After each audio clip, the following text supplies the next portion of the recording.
Bajaj Pulsar NS 400. ஆமாங்க, இந்த ஒரு வெஹிக்கிள் பொறுத்த அளவுக்குன்னு பார்த்தோன்னா வச்சுங்களேன், உங்களுக்கு ஒரு 2.5 லேக் பட்ஜெட் செக்மெண்ட்டில் one of the most powerful வெஹிக்கிளாக இருந்துகிட்டு இருந்த ஒரு வெஹிக்கிள். இந்த ஒரு வெஹிக்கிள் எப்போன்னு கேட்டிங்கன்னா, இந்த ஒரு GST 2.0 ஒரு விஷயம் எடுத்துகிட்டு வந்திருந்தாங்க பார்த்தீங்களா.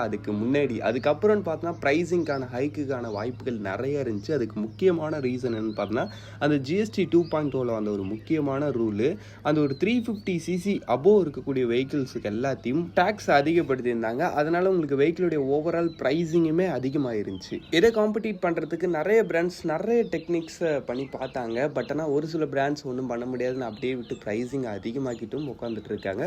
பட் ஆனால் பஜாஜ் அவங்களோட இந்த NS 400Z அந்த மாதிரி ப்ரைஸிங் அதிகமாக்க விடக்கூடாதுன்றதுக்காக ஒரு சூப்பரான ஒரு விஷயத்த பண்ணியிருக்காங்க. அது நீங்கள் அந்த தம்ப்நெயிலில் பார்த்த விஷயம் தான். ஆமாங்க, இப்போ இந்த வெஹிக்கிள்னு பார்த்தோன்னா வச்சுங்களேன் 350cc இன்ஜின்ன்றது கொடுத்து இந்த உங்களுக்கு வெஹிக்கிளுடைய ப்ரைஸிங்கை இருந்த மாதிரியே மெயின்டைன் பண்ணியிருக்காங்க. அது என்னப்பா 350cc இன்ஜின் கொடுத்துருக்காங்க, ப்ரைஸிங் கம்மியாக இருக்கா, என்ன மற்ற விஷயங்கள் பவர் எப்படி இருக்குது அப்படின்ற மாதிரி எல்லா விஷயத்தையும் இன்றைக்கி நம்ம வீடியோவில் தெளிவாக பார்க்கலாம். வெளிக்குள்ள பார்த்து நடிச்சு சப்ஸ்கிரைப் ஒரு செகண்ட்ஸ் பண்ணி தட்டி விட்டிங்கன்னா அது மாதிரி சூப்பர் போட்டி ராட்டம் மொபைல் கண்டென்ட்ஸ் உங்களை தேடி வந்துக்கிட்டே இருக்கும். சரி வாங்க, இப்போ நம்ம அதிகமாக வீடியோக்குள்ளே போகலாம். சரி ஓகே, ஃபஸ்ட்டு விஷயம், இந்த ஒரு 350cc அந்த ஒரு NS 400Z ரிப்ளேஸ் பண்ணுதான்னு கேட்டிங்கன்னா நிச்சயமாக பண்ணுது. ஆமாங்க, இன்ஜினில் இப்போ உங்களுக்கு சேஞ்ச் பண்ணியிருக்காங்க. முதல்ல இருந்ததுன்னு பார்த்தோன்னா அரௌண்ட் ஒரு 379cc அந்த ரேஞ்சில் நல்ல பவர் கொடுக்கக்கூடிய ஒரு பெஸ்ட்டான இன்ஜினாகவே இருந்துக்கிட்டு இருந்துச்சு. பட் ஆனால் இப்போ இன்ஜினை சின்னது பண்ணியிருக்காங்க.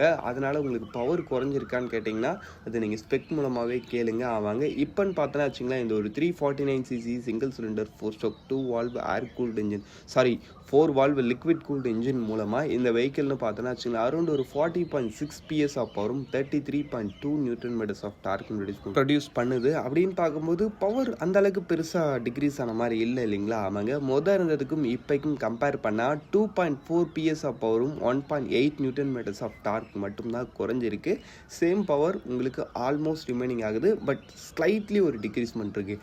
அது எப்படி சிசியை அரௌண்ட் ஒரு 50 கிட்ட குறைச்சிருக்காங்க. பட் ஆனால் பவர் அந்த அளவுக்கு குறையிலேன்னு கேட்டிங்கன்னா முதல் விஷயம் இருந்தது அரௌண்ட் ஒரு 400 கிடையாது. அதுவே ஆல்மோஸ்ட் ஒரு கொஞ்சம் கம்மியான சிசி தான். பட் ஆனால் அதுலேயும் நல்லா பவர் கொடுத்தாங்க. அது இல்லாமல் பார்த்தோன்னா இப்போ குறைச்சதுன்னு பார்த்தோன்னா வச்சிங்களா அவங்களுடைய போரோடைய சைஸில் குறைக்கல, ஸ்டோக்கில் தான் குறைச்சிருக்காங்க.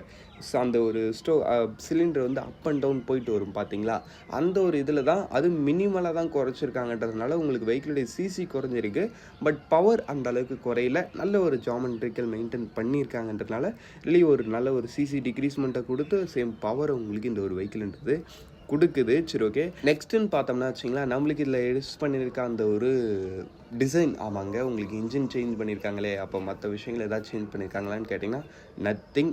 இருந்த அதே விஷயங்கள் எல்லாமே அப்படியே உங்களுக்கு மெயின்டைன் ஆகுது. டிசைன்லையும் சரி, ஃபீச்சர்ஸ்லையும் சரி, அவங்க கொடுத்துருந்த அந்த ஒரு க்ரூஸ் கண்ட்ரோல் அது இது நிறைய விஷயங்கள் கொடுத்தாங்க. க்ரூஸ் கண்ட்ரோல் கொடுக்கல, இன்னும் நிறைய விஷயங்கள் கொடுத்துருந்தாங்க. அது எல்லாமே அப்படியே இருந்த ஃபீச்சர்ஸ் அப்படி காப்பி அண்ட் பேஸ்ட் இந்த இடத்துலையும் மெயின்டைன் ஆகுது. ஜஸ்ட் உங்களுக்கு இன்ஜினில் மட்டும்தான் சேஞ்ச் பண்ணியிருக்காங்க. சரி ஓகே, இன்ஜினுடைய சைஸை குறைச்சிருக்காங்களே, ப்ரைஸிங்கும் குறைச்சிருக்காங்களான்னு கேட்டிங்கன்னா இல்லைங்க, ப்ரைஸிங் உங்களுக்கு இருந்த அதே ப்ரைஸிங் தான் மெயின்டைன் ஆகுது. ஏன்னா பொறுத்தளவுக்கு இது ஒரு ஃபேரான ப்ரைஸிங் தான். ஆமாம், உங்களுக்கு இந்த வெஹிக்கிளுடைய எக்ஸ்ஷோரூம்னு பார்த்தோம்னா 1,93,900 கிட்ட வரைக்கும் வருது. ஆன் ரோடுக்கு நம்ம போடுறன்றப்ப அந்த இன்சூரன்ஸ் அண்ட் RTO சார்ஜஸ் அதெல்லாம் போட்டு வந்தால் கூட நம்மளுக்கு ஒரு 2.5 லேக் பட்ஜெட் செக்மெண்ட்குள்ளேயும் முடிஞ்சிடும். அரௌண்ட் ஒரு 2.3 அந்த ரேஞ்சிலே நீங்கள் இந்த ஒரு வெஹிக்கிளை எடுத்துடலான்றப்ப நல்ல ஒரு ஆப்ஷனாக தான் இருந்துக்கிட்டு இருக்குது.